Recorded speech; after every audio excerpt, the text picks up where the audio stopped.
God. Cool. We're recording. I love the pull-up bar in the background too.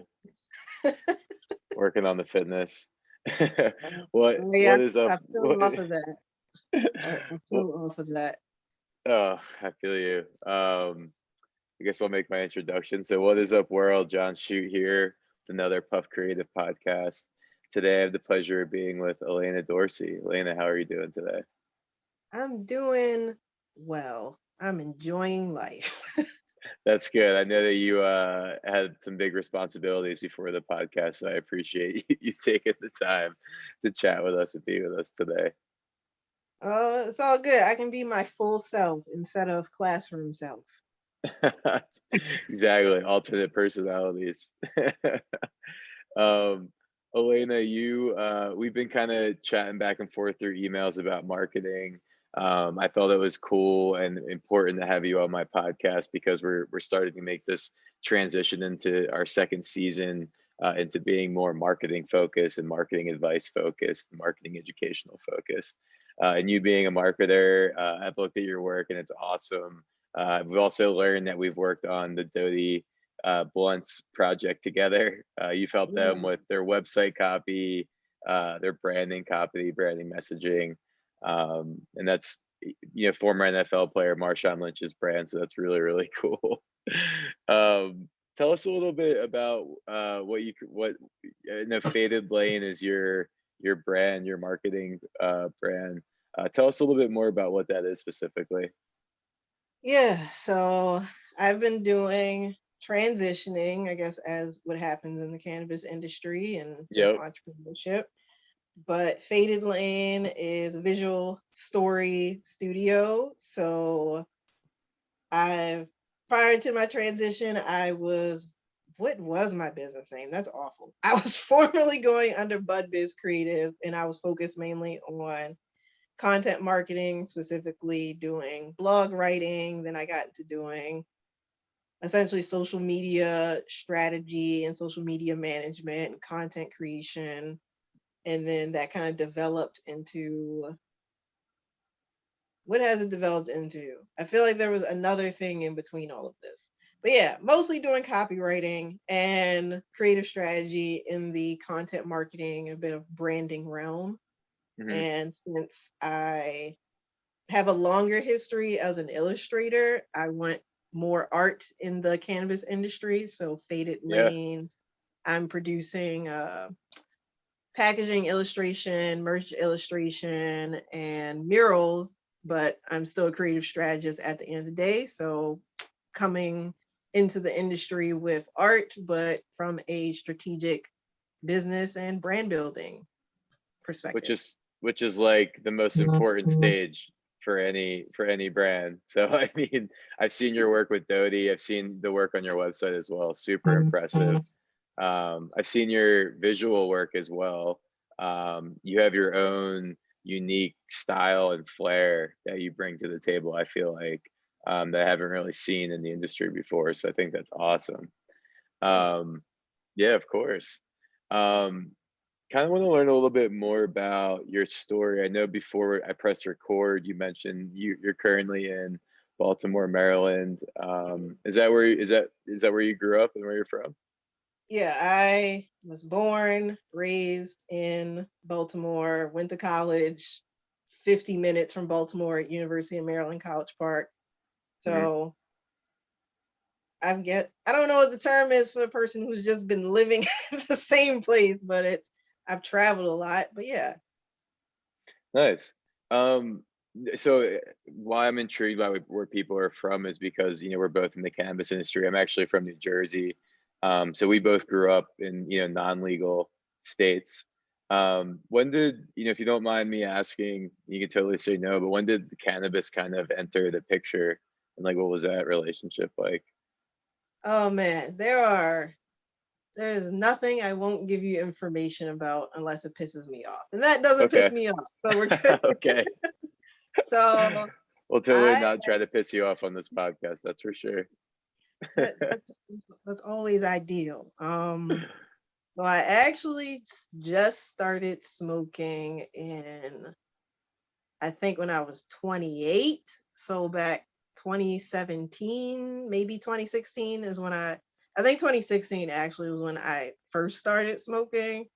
Um, I grew up in a relatively conservative household, but I mean, it's mainly my mom works for the federal government, so and my parents were kind of grooming me to get a federal government job. So from Oh, like totally.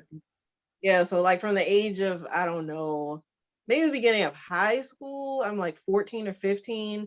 I'm kind of already aware of the protocol with you want a federal government job, you can't smoke at all, Yeah. especially because you need to get the security clearance. So I never interacted with cannabis at all because Just that like and in your family's, you know, culture, like just that's not what we nothing. do. Yeah.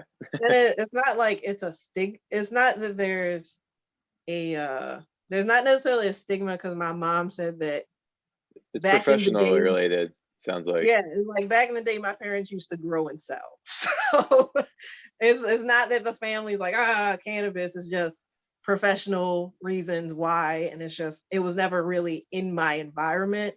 Even when Totally. I went to college, I don't think I was ever exposed to it oddly. And I went to College Park. And then when I graduated college, my thing was mainly because the friends I used to have would ask me for piss because they needed to pass a test or somebody else needed to pass a test. So that's why I was just like, I'm not gonna smoke until I've totally yeah. asked for pee plenty of times, so I wish I had So your number. well, I didn't give anybody my piss. And I'm just like, well, I don't like y'all that much. So tough nuts. And yeah, it's just from that point, I didn't bother with cannabis at all because I'm like, I was kind of job hopping. So I'm like, well, this just makes it so I don't have to look for pee. So for the most part, up until I got my last full-time job back in 2015, 2016 is when I started smoking because the guy I was in a relationship with shared with me. So I'm like, oh, well, I got a stable job that's founded by millennials. They smoke. So I think I'll be all right. And I only smoked his shit. I didn't touch mine. I didn't have my own. I didn't buy or anything. I am like, what did I use? I'm like a sweet summer child of cannabis because pretty much all my experience comes from the legal side of smoking. For sure. That's a great way to put it. I love that. A sweet summer child of cannabis. Wow. Throw a little We're Game gonna of Thrones reference in we're there. gonna have to put that in the episode description somewhere. It's really interesting. So that's cool. And then so was it kind of a love at first sight type of experience, or was it because it seems like it's still in your life in a way? Yeah, so at the time I was just smoking, like I said, my ex's shit. And it would just be like, oh, we're hanging out. All right, I'll smoke. Or we'd hang with his friends. It's like, all right, we're passing blunt around. I hit it, cool. But I wasn't really pressed to, I guess, have my own up until I had like a really bad depressive episode. And then I'm like, that weed stuff made me feel really good. So then I ended up going to my ex and I'm like, hey, could you roll me a joint? And then that's why I kind of like had my own to smoke.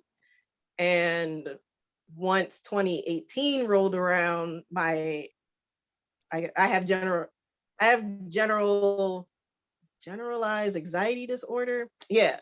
So because of that, that got really exacerbated in like 2018. And that's when I started because I didn't want to get involved with medication and whatnot. And because I had the experience of that immediate relief and the euphoria, that's when I actually started going down the path of originally I was just buying CBD because I didn't know how to buy anything off the street. My ex's best friend sold, but I didn't like him. So I bought from him once and that was like it. And then that's when I became a medical patient in December 2018 in Maryland. And pretty much I became like a daily consumer because I was smoking in the morning and I'd meditate. And it was kind of like getting me familiar with what was kind of like the root issues of the mental illnesses that I was dealing with. Wow. That's beautiful that you chose a natural alternative to help yourself. Yeah.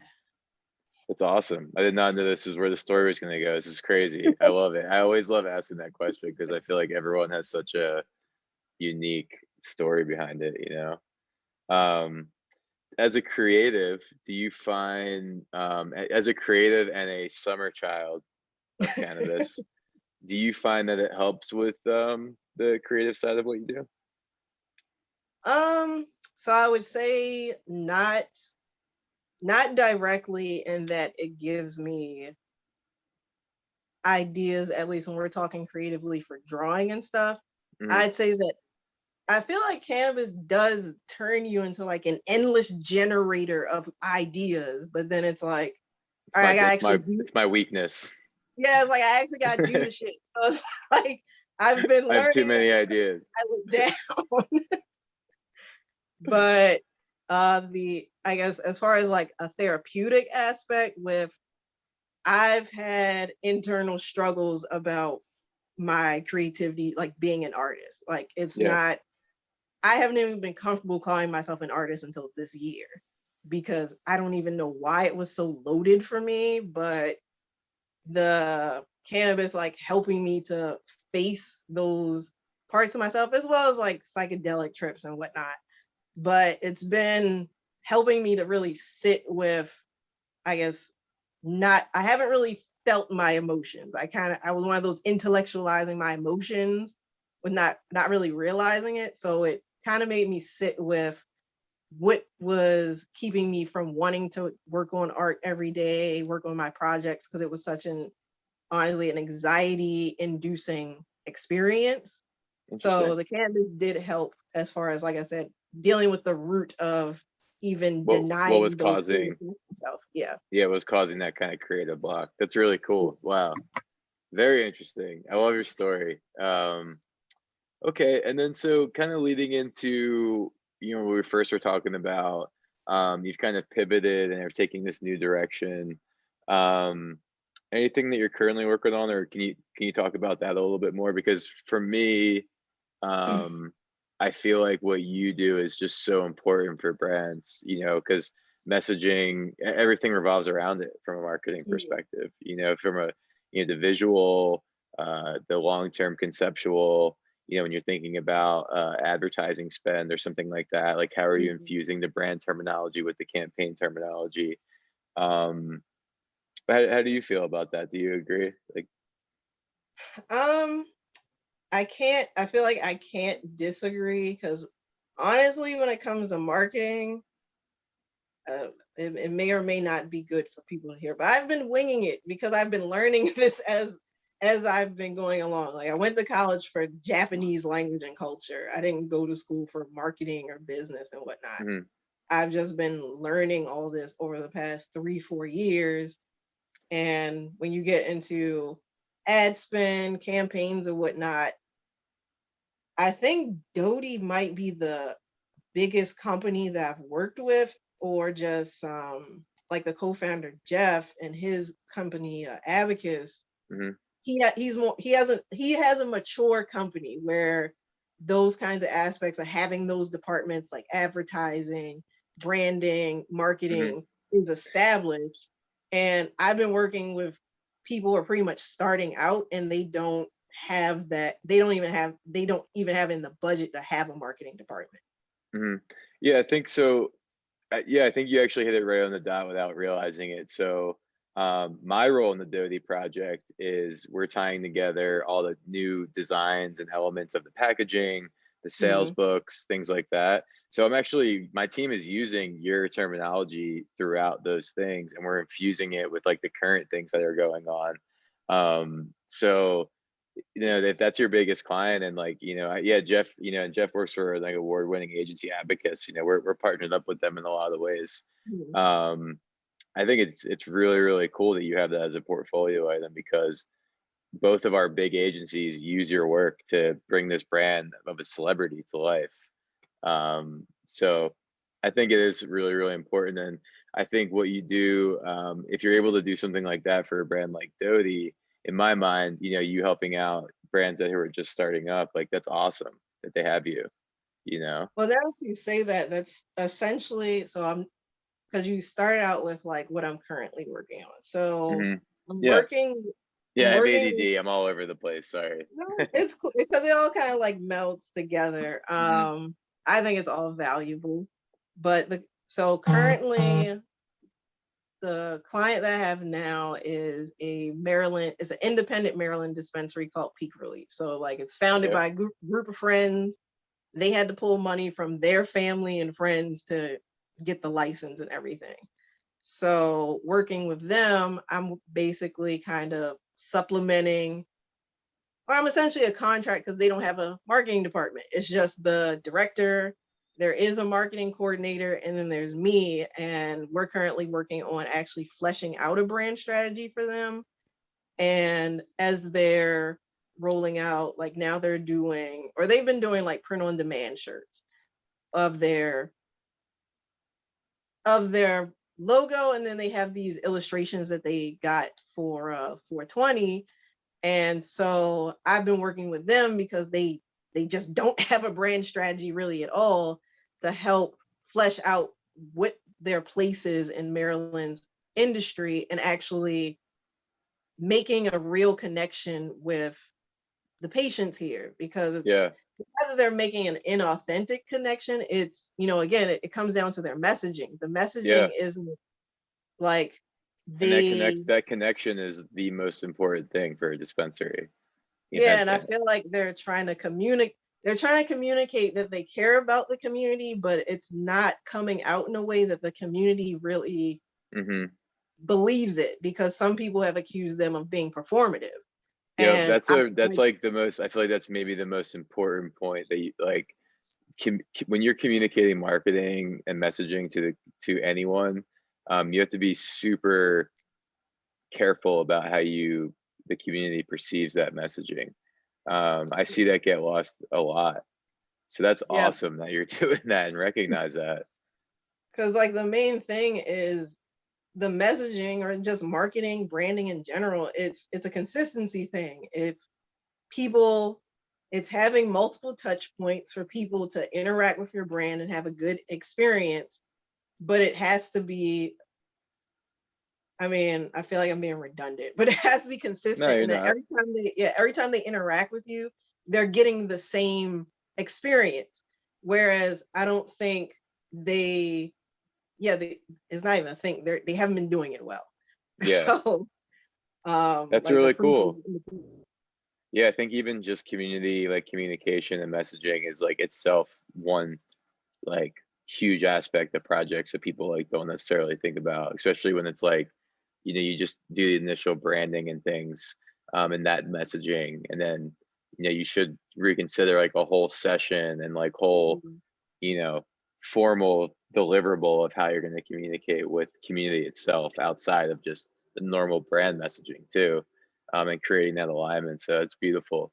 Um, how I wanted to maybe end this is just, do you have any advice for, young marketers out there, people just kind of, in your position, in my position, just trying to make it happen? what what would be the best advice? Would you say well, I guess your listeners are mainly in the cannabis industry. Uh, Definitely for maybe young just, market.